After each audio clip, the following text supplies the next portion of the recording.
The 2021 F1 season is almost here, and all but one of the teams have revealed their F1 car for the year. This is always one of the most exciting times of the year for me, as not only is it usually the first time we see the new drivers in their new cars, but we also have just a few weeks left until the first race. With that in mind, I wanted to give you all even more reasons to be excited for the season ahead, in a bid to gain a few more views on this smouldering wreck of a channel. So without any needless waffle, let's get straight into this.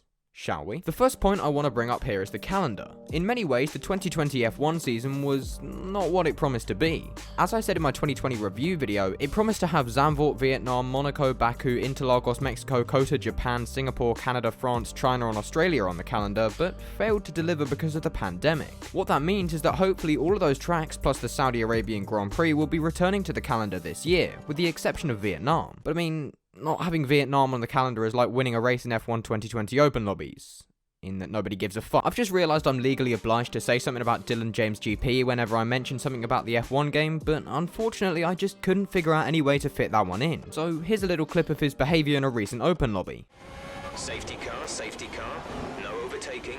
As well as the return of many tracks we all know and sometimes love, we also have a new addition to the calendar in Zandvoort. Now, I know a lot of you may be excited for this one, but I'm just going to say it how it is. I think Zandvoort's going to be the most boring race on the calendar, even including Yas Marina. And that leads me nicely onto my next point. We might actually have a championship fight which goes down to the final race. In the last 4 years, there have been two things in F1 which can be guaranteed. Lewis Hamilton winning the Drivers' Championship and Mercedes winning the Constructors' Championship. Of course, with any sports there are always exceptions to the rule, such as Monza last year, but in 2020 it's been Hambot Ver pretty much every single race. And honestly, even if you love that, it's always going to get boring after 8 races with Hamilton, Bottas and Verstappen in the top 3. However, I genuinely believe that this year could be the year when Hambot Ver becomes a thing of the past and we have a much closer field, with the midfield being able to get on the podium more often than in 2020. As for a championship fight, we could definitely have one of them on the cards as well. As for who's involved, we all know that Hamilton's going to be pushing for his 8th World Drivers' Championship, and I've made it pretty clear in a recent video of mine that I believe Max Verstappen has the chance to become the 2021 World Champion, providing Red Bull can give him the car he deserves. If Red Bull can indeed bring the fight to Mercedes, which could well happen, then it's not just going to be like the Mercedes dominance with a different livery on the car. Instead, it'd be something like 2012, and trust me, I'm not going to complain if that's what happens. Moving away from the main parts of the championship, let's discuss a couple of the other main talking points for the season. Firstly, the possibility of McLaren being back to winning form. I realised that I've literally made a video saying why McLaren might struggle in the 2021 season, and while I still believe that this is the case, there's plenty of evidence that they can still be pushing for podiums on a semi-regular basis, just like they were last year. And with their arguably stronger driver lineup in Daniel Ricciardo and Lando Norris, they might well be able to take a win or two in the season as well. And who am I to make a video on why F1's going to be really exciting this year and then go on to tell you that it's not? I realise I've kind of started waffling here, so let's move quickly on, shall we? Another thing which can't be missed here is that we have 4 new drivers joining the grid, in Mick, Schumacher, Yuki Tsunoda, Nikita Mazepin, and everyone's favourite young driver, Fernando Alonso. Okay, I realise that literally every F1 YouTuber has made that joke now, but I just can't pass up on such a golden opportunity. With all the negativity surrounding Nikita Mazepin, he'll certainly have a point to prove in the car. However, I don't think he's going to be scoring points in that Haas. Of course, this is nothing to be excited about, but with the very real possibility that Haas could be last in the championship this year, the inter-team rivalry between Schumacher and Mazepin could prove to be a very exciting one. With Yuki Tsunoda joining AlphaTauri alongside Pierre Gasly, I don't think he's going to hold up as well.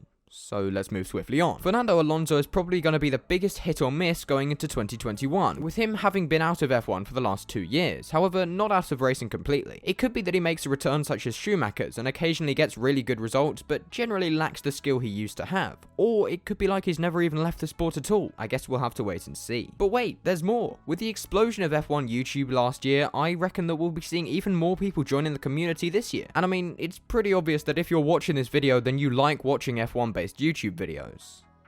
Or you're my mum. And what about the actual racing? With the controversial thing of sprint races going ahead, this could be a chance to see even more teams win who don't have the best car, which will hopefully mean that there's even more action on a Saturday. Either that or people start complaining about Williams winning too much. On the subject of Saturdays, we also have a new support series for F1 in the W Series. This will hopefully mean that not only will people begin to truly appreciate the abundance of talented female drivers out there, but it could also mean that we see a female F1 driver in the not too distant future. Finally, I want to round out this video with a few predictions of mine. And no, it's not just because I want to stick F1 2021 predictions in the tags of this video. I would never do such a thing. Instead of waffling about every single prediction like I usually would, let me just list a few of them. Nicholas Latifi will score points, Lando Norris will win a race, Vettel will be back on form, Red Bull might win the Constructors' Championship, Valtteri Bottas will win the Drivers' Championship. Nah, that's just wishful thinking. Monaco will actually provide some decent racing, both championships will come down to the final race, and the new regulations will make a bigger difference than we think. Obviously, I have more predictions as well, but I honestly can't be bothered to read them all out, so let me just jump to the main focus of this video. Will 2021 deliver? Well, I personally think that with the teams having to balance their resources between the all-new regulations in 2022 and the slight changes in 2021, there could definitely be a switch up in the standings. As for how much, we'll have to wait until pre-season testing in a few days' time to draw some actual conclusions, but to me it seems like we could be in for another banger of a season. But yeah, that's gonna do it for this video, so what do you think? Will 2021 be just as exciting as 2020? Will it be even more exciting?